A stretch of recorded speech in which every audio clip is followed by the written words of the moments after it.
We use the 5 aggregates to differentiate citta and mano.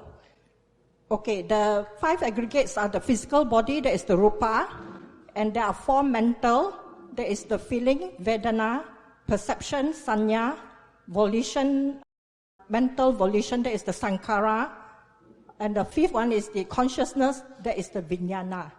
So the citta consists of the 4 mental aggregates, and the mano is just the volition. As you know, the mental volition is manokamma. This mano is a thinking mind. So you mean to say mano thinks, but citta cannot think? It's thinking also, but the mano, that is the volition. The sankhara, the mental volition. So volition is also part of citta, no? Citta is the mind. What's the difference between citta and mano? The way you explain it, I don't see the difference. It's like both also can think, yeah?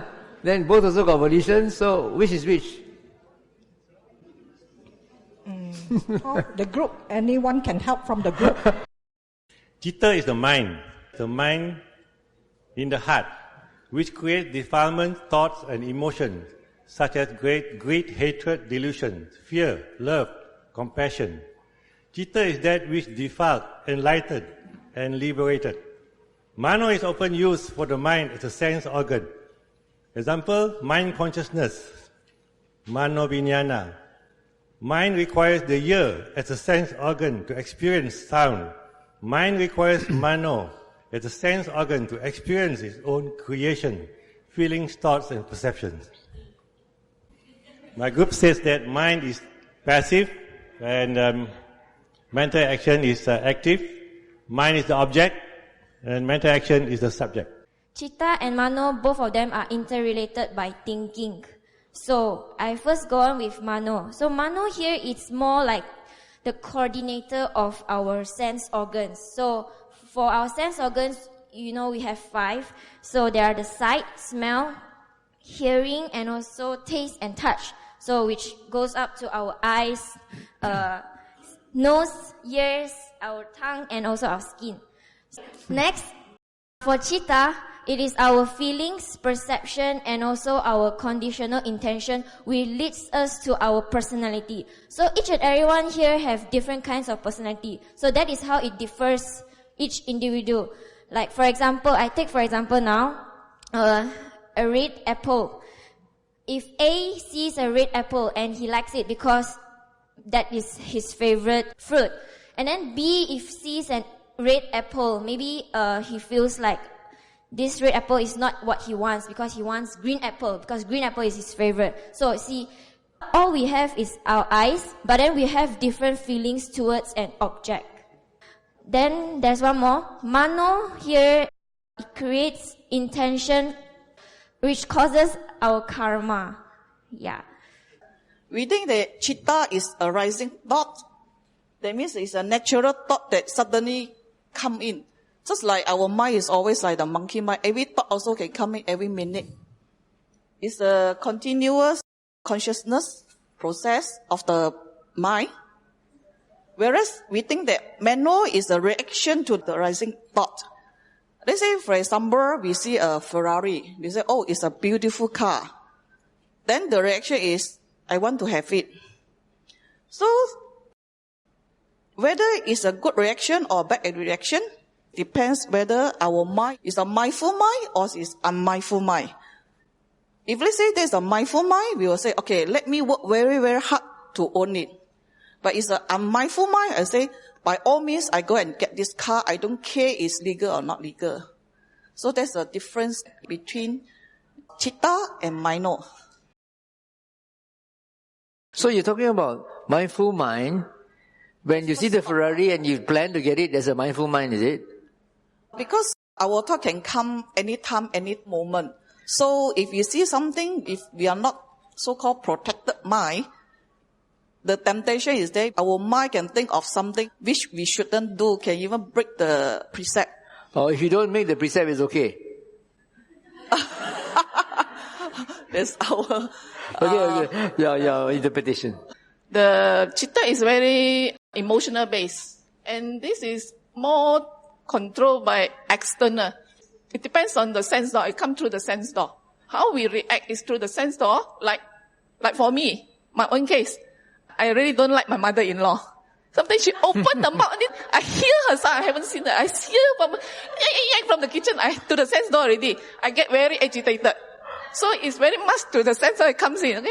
Okay, this part here. And okay, this mano is the thinking part. It's more the internal. So after getting the information, it starts to reason out in the mind there, the mano there. It's more to reasoning. So, and what is the relationship between the citta and the mano? Is more like a cause and effect. It depends on how you react. If you keep on reacting, then it will go through a vicious cycle. It will never end. Which is cause and which is effect? It can be. Citta is the cause and mano is the effect, is it? Yes. For this case, like my mother-in-law, the citta, the receiving part, is the cause already, and the effect is the cause is not the citta, the cause is your mother-in-law. These are just aspects of mind, mano and citta. Citta is likened to the roof that has to be protected against all the intoxicants of the world that impinges on our five senses. The mano has an effect because if your citta is not protected, then the mano, which is likened to the roof beams, the rafter, the wall, will get tainted. And mano is the volition, the doing mind. Our group says.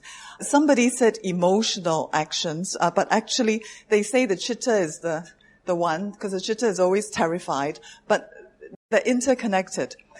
Mano is everything that you do in terms of the mind door of action. It reacts to the five senses. And it is the nature of kamma, because it is the volition that will translate to volitionary thoughts, speech, and action.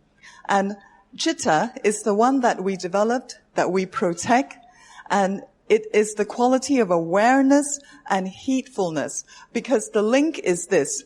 Depending on the quality of awareness and heedfulness, it will impact on your mano, your volition.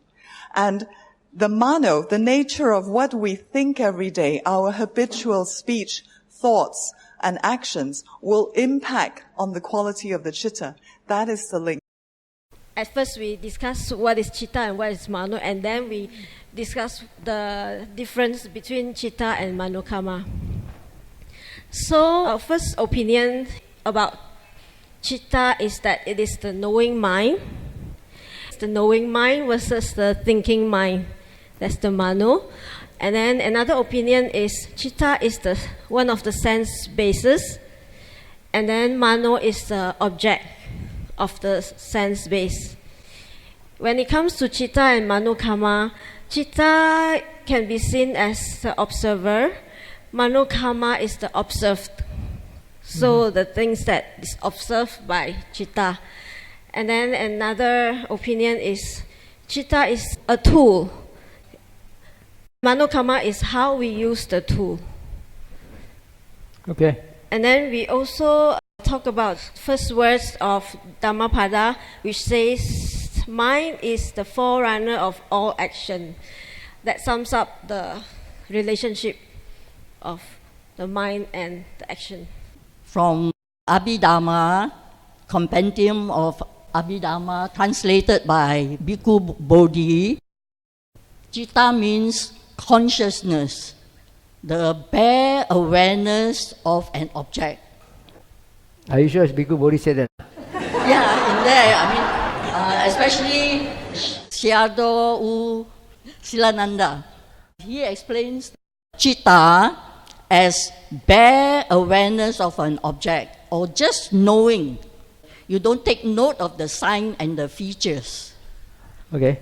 So for mano will become like an adjective describing mental activities. And these mental activities are the other three aggregates: feeling, perception, mental formation. So these three are manifested as bodily and verbal actions. So the difference between the two, when we see an object, when you have the eye sense and we have an object, this will condition eye consciousness. So we are aware. So that is the first mental activity. We are aware. Then when you see the object, you will have the feeling, if the object is a beautiful one, we are attracted by feeling. We feel good, we like it, so we are attracted by it. Then perception is the thinking. You think about it. The more you think about it, that will come under the sankhara, mental formation. You think this object is so beautiful, and your mind thinks all sorts of things about this beautiful object. And the more you think, the more you dwell into it, the stronger your feelings and so on. Then you make the decision. I want this. I'm going to try to get it by hook or by crook. So Buddha advises that our mind should be well protected. If the mind is not protected, then all our actions, bodily actions and verbal actions, will be tainted. And that means it will be defiled. But you said just now, citta means just bare awareness. Yeah. So then how? When the citta is aware, then the other three comes in. Actually, to me, as what I understand, manokamma should be just these three. Feeling. When you see something, you like it, you get attracted to it. Is liking under feeling? Pleasant feeling. Would you classify liking under feeling? No, it is more the aggregate. This is an Vedana aggregate by itself. So, What is liking? it should be liking should come under sankhara. Okay. So pleasant feeling, unpleasant feeling. So it's a pleasant feeling, and then your perception, you are attracted by it. You want it. That is your third one, mental formation. Okay. You like it, you want it, and you want to possess it. So that is mano. Pardon? That is what is meant by mano. That's what I understand by manokamma. I want to give some comment about what Sister Yap say about what Bhikkhu Bodhi say. I happen to read about what Bhikkhu Bodhi say, but my answer is a bit different. Actually, he didn't say that citta is awareness or consciousness. Citta actually consists of many components. One of the major components is consciousness, which is including the mind consciousness and consciousness linked to rebirth. And the other part of the citta is all your mental factors, your cittasikas, like your feelings, perception, your volition, emotions, is all inside citta. But sometimes people equate citta with consciousness because consciousness is a major part of it. So that's why some people say citta is consciousness, knowing mind. And the other thing is, sometimes people equate citta as sentience. Like Sujato, Ajahn Sujato actually say citta is a sentience. They call it a sentience. Like a being, like a personality. So citta basically is like your nature, your personality, your trait, which is with you all the time. And the manokamma is like a reaction. It's how your volition, your intention, your mental volition, your mental action. So the different are just like one is a cause, one is an effect, the two different things. And mano is actually is the sense organs. Mano actually is like your cerebral cortex, the sense organ. What you see, your eyes, your hearing, actually your eyes don't actually see, It's actually your brain interpreting. And mano, these sense organs, is the one which interpret what you see. This is red, this is blue, what is this? All the thing is done by mano. So mano itself, per se, is a sense organs. But manokamma is the volition part of the thinking mind, the one making the concept. So manokamma is the reaction part, the activities part. So basically, these are the two major differences. So the thinking one is the mano, is not really the citta, and the sense organ is also the mano. The personality and sentience is your citta. The coordinator of the five senses is actually the mano, not citta. And the one can be liberated is citta, not mano. Citta is like your base, your trait, your personality, your sentience. Basically, and then inside the citta, the consciousness itself is actually not the five sense consciousness, not in the citta. Five sense consciousness is in your base, your sense base. Your eye, you got eye consciousness, ear consciousness. But the interpretation part of this sense consciousness is happening in citta, in the part of citta, and call it the mano part. Sorry, not the citta. But I think mano is also part of citta lah. I think they're all mind, I would say lah. But they differentiated by Citta is your overall personality. The mano is the thinking part, the conceptualization part, the interpretation of the sense-based part, the will, the intention, what you want to do, how you see things, how you coordinate all the five senses. Basically, it's like that. After discussion, we like to call the citta the heart mind. It's a more broad, general feeling to it. We feel that citta is actually a potential of the mind. So it can be protected or unprotected. It also can be trained or untrained. And this citta can be so well protected and so well trained that finally we believe that with the development of the citta, we will get liberation, just like the Buddha. And this is what we learned from our great teacher. We feel that the citta has a very strong emotional component to it. Because our emotions, we feel that it many times it's involuntarily. It just comes out very fast and very spontaneous. For mano, we think it's defined as cognition function. This is the rational, reasoning, thinking of the mind. There is thinking, there's volition. We actually have planning, preparation, we have choice, we have intent. So we feel that yes, this will create karma. And citta does not create karma. Because citta, we feel, doesn't really have that choice, intent, and the voluntarily conscious mental process of doing something. And then while we were discussing, we got a bit confused. And we started asking, what about feeling? Where we categorize as like, dislike, and neutral. Where is it? We understand it's an aggregate, but we are not very sure, is it in citta or is it mano? Then we started thinking, does Buddha like something? Does Buddha not like something? Or is Buddha neutral about something? So then we got a bit confused. Thank you.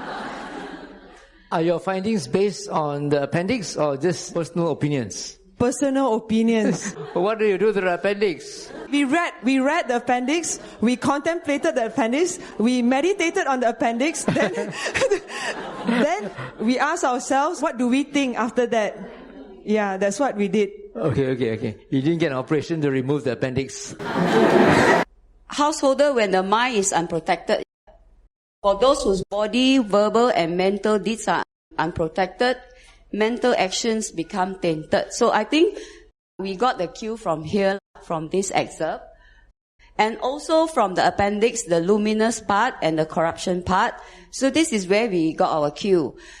We understand that citta is something luminous. Maybe it's just a formation of energy which is changeable, malleable, luminous. I wouldn't say it's not tainted because of our previous karma. We may already have some of it. So this is in the mind. It's a group of energy which is there. And we also have external object coming in. When the external object goes into contact with our five sense door, which is the eye, ear, nose, tongue, touch. Once there's these two things contacting, then we have all this consciousness arises. So when all this consciousness arises, it depends on whether we train our mind to guard it or unguard it. If it's not guarded, like Buddha, his mind is very guarded, ours is unguarded, we tend to react rather than respond. So I think that's where manokamma comes in. Mental actions come in. And whether it's guarded or unguarded, every time this process repeats, you get a new citta, new purified citta, or more unwholesome or wholesome citta. Based on when you're guarded, it means you have trained yourself. This is where it's linked to kaya, I think. When it's unguarded, you react, then, the whole process will repeat. In the beginning, we were very excited about this discussion. What's the difference between mind and mental actions? So one of us suggested that it's very difficult actually to describe what the mind is. So we came up with an analogy. We think of the mind as a template. A template is something that's empty, okay? And the mental actions will be things that we put onto the template. Whether this is a right analogy or not, we wish to be corrected by Bante. Later, when we went into the suttas, we looked at the appendix, we also saw that the mind is compared to the sun and the moon. And the way that it's described in the sutta here, the sun shines, the moon also shines. Just like the words luminous is always repeated in this section. So we thought of the mind as having qualities. One of the qualities is luminosity. When we're exposed to Buddhist teachings, people always talk about the mind in its original state is luminous. It's like very pure. So we think about it in this way. The use of the template, the word template may not be so accurate because the corruptions, the mental actions are the corruptions. So the corruptions in the analogy of the sun and the moon, it comes in the form of clouds. So when the clouds cover the sun cannot shine. But if we talk about it as a template, it's a different matter actually. So we just wish for comments about this. How about relating it to mental actions? From the analysis of the sutta here, it's related to corruptions, like intentions that come into contact with the mind through the sense bases, and that's how the mind, the template gets filled up, gets corrupted in that way. Our interpretation of the sutta is that the analogy is made between the roof of the building, which is compared to the mind, and everything that is below the roof, the rafters, the walls, the floor, the foundations, are the deeds, bodily, verbal, mental. So the sutta is making a clear distinction between the mind and mental actions, since we're discussing mental actions in this particular question, manokamma. So the distinction is made between mind and deeds. The mind is actually made up of various components or various faculties, as we know, yeah? It's involved in the recognition of the sense object, through to the perception about the sense object, through to some intention, or through consciousness. So there are many processes involved in the mind. So you could say that the mental actions are actually part of mind. So is there a clear distinction between mind and mental action? This is perhaps a more rational Western view rather than a Buddhist perception. So apologies for that. To get specifically to the point of the differences between citta and manokamma, sorry for the badly drawn car, but the car is perhaps a suitable analogy we can draw between the car in neutral to the mind in a base state of consciousness, where it is simply receptive, waiting to receive data or information. That is the mind? That's the citta? That is one function of the mind. Which mind talking about? Mano or citta? Citta. Okay, citta. Because when we use the word mind, it implies a certain sort of neutrality. Because it's neither doing one thing nor another. What is it doing? So in the base state, the mind is simply waiting to receive data. But you could argue that the mind is never waiting to receive, it's always in a state of action. It's always doing something, even when we're sleeping.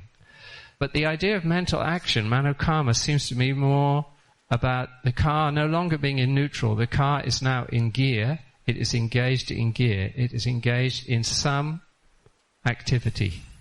That is a very simplistic analogy and may not cover the true definition of citta. Very quick one. Just answer the questions from the book. The difference between citta and mano. Citta is supposed to be the storehouse of our subjective mind, the things that we have. And it consists not only of the five senses that comes, but also the cognizant part, the sixth part where the mind thinks. The mano is the knowing mind in the sense that all our activities, body and mental, you can drive it in the sense that it's a mental activity that you do with the citta. The manokamma is the action of our labeling and knowing of our citta. Citta is a generic term given for all the mind's activities, encompassing everything. While this mano is this mental volitional parts that can be the cause of karmic consequences in terms of body, speech, and mental action. So this mental actions means mano. It can mean also the cause of suffering under the second normal truth because of this mano or mental actions that you have all sort of defilements. So this is a source of suffering. There is a difference between mano and manokamma. So you're talking about mano and you seem to equate both of them. Okay, anyway, mano is this volition or intention part of the mind. Okay. And kamma? Because of this mano, these mental actions that you result in these body actions and the speech, then you have this suffering. Okay. And citta, as I say, is a generic term. Another way of look at it is this. Between citta, mano, and this vijnana. Vijnana is consciousness. So, for example, you have these eyes impinge on these external objects, then you have this eye consciousness arising. So, this eye consciousness will classify under this mano. It's a consciousness overlapping of this citta and this consciousness. Then you have this mano arising. So, you have these defilements. So, that's our understanding of this difference between citta and mano. Yeah. The citta is basically the source, and then the mano is the outcome. We also have cause and effect within the citta and mano, as well as the past karma in citta, and the mano will be the present karma. What is that sankhara written at the top there? Sankhara would be the mental formations that comes within the mano. Okay. As a result of all the input that comes in within the citta. Citta also involves volition. So isn't that sankhara? I would move this one to here. So this one is. For our group, citta means the substance, the base of everything. The luminous mind, which is the original state of the mind, which is untainted and unmoving. And then it's like, in an analogy, is the ground. So for mano, it's the cognitive process that derives from it. There will be intention, the volition, the faculty, and the mental formations. Actually, the discussion topic says, particularly in the relationship between citta and mental action in the sense of manokamma. Yes. So, you are talking about mano itself or manokamma? What we discuss is the relationship is this is the base, the superset. And then the manokamma is a part of it, a subset from citta. So manokamma is a subset of citta? It's a function of it. Function of citta? Yes. The mano itself? Mano itself. I have to revert to the citta means untainted consciousness or the mind that receives sense responses only. Then mano means respond to stimulus. Received by citta, then it responds. Example, thinking, bodily actions and verbal actions. That is mano. That's the difference between citta and mano. Citta, which is the mind, initially is luminous, but after you be visiting by the defilements, then it can be corrupted. Okay. Mano is a mind organ, which is coordinate the five senses to carry out our bodily, verbal, mental actions. So it's very much depends on our intentions, and it creates karma, like wholesome and unwholesome karma. Mind will be the one tells us whether it's wholesome or unwholesome, but the mano will be the one actually carry out the karma. Citta is representing the minds, where it is a storehouse and contains thoughts and emotional states. It's a cognitive domain where it can cognize an object and related and store it as a memory in the storehouse. Where is the storehouse? The storehouse is our brain, the brain tissues. Brain tissue? Is that found in the sutta? So, is that citta or mano? Citta. And for the mano, it's a mental activity or leads to the manokamma, mental action, such as it can interpret or judge or evaluate or determine an object or the activities and determine our actions to lead to our action. Once we have make judgment or interpret something, the mano actually interpret all these sensations from the five senses and lead to our actions. If once citta mano is unguided to the negativity, all the bodily, verbal and mental thoughts will bring negative karma. The citta and mano is very different because citta is, what we have read is luminous. So when we think of luminosity, it's very bright. It's like the sky. It's like a clear blue sky. And it's pure. It's infinite.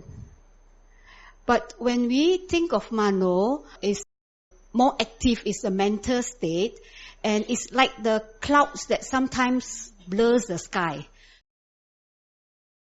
I actually put that the mind, the citta, has components of intention, right? And it would influence the mental actions of manokamma, alright? And once it influences, then it can also go back the other way when whatever the mental actions is, it can also influence back the mind.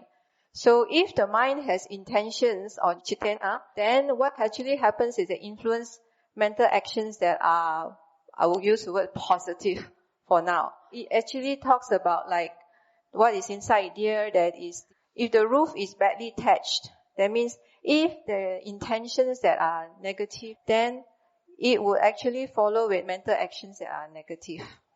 Alright? And I use the SN for 6.33 Upa Kilesa Sutta when it talks about the next one is corruption. If there's corruptions in the mind, like the 5 hindrances, can I use a personal example, Bhante? Yeah, please do. Example, like just now in the meditation that time. So, say the mind has sloth and torpor. So what happens, it influences the mental action to maybe the thinking that is more towards, I want to sleep. Or the eyes are starting to be a bit drowsy and it wants to close. And if it is not being observed or aware of, it actually continues on the next mind, which is continual on the sloth and torpor mind, which actually proliferates the corruptions. And therefore it proliferates some more the mental actions. Okay? Whichever of the 5 hindrances, it will do that. If it's essential desire, then it will be like, for instance, I'm thinking of like, oh, I like this place, it's very cold. It's very nice, so it will influence too. So for me, for our group, the relationship is that one influences the other and it goes back again in that cycle. Citta is just pure knowing. It doesn't do anything. It's just know, and you cannot say that I don't want to know. Mano is more on the thoughts really. We can actually catch it. I give an example, like when I see these lights, the citta already know it's a light already. You cannot say I don't want to know it's a light, because it's knowing already. But the thought, you can actually catch it. When you see this light, maybe you start to see the thoughts. Oh, this is a very nice light. This is a mano. I want to buy this type of lights. It's mano. And this is the place that it causes karma. If you are not aware and you get carried away and you just follow the thought and you keep thinking what to buy and how to own it, then it is already a tainted thought because there's a craving and wanting and everything. But if you are aware that it is actually just thoughts, then you touch and go. You don't follow. Then it will be an untainted thought. Thank you. Thank you. All right.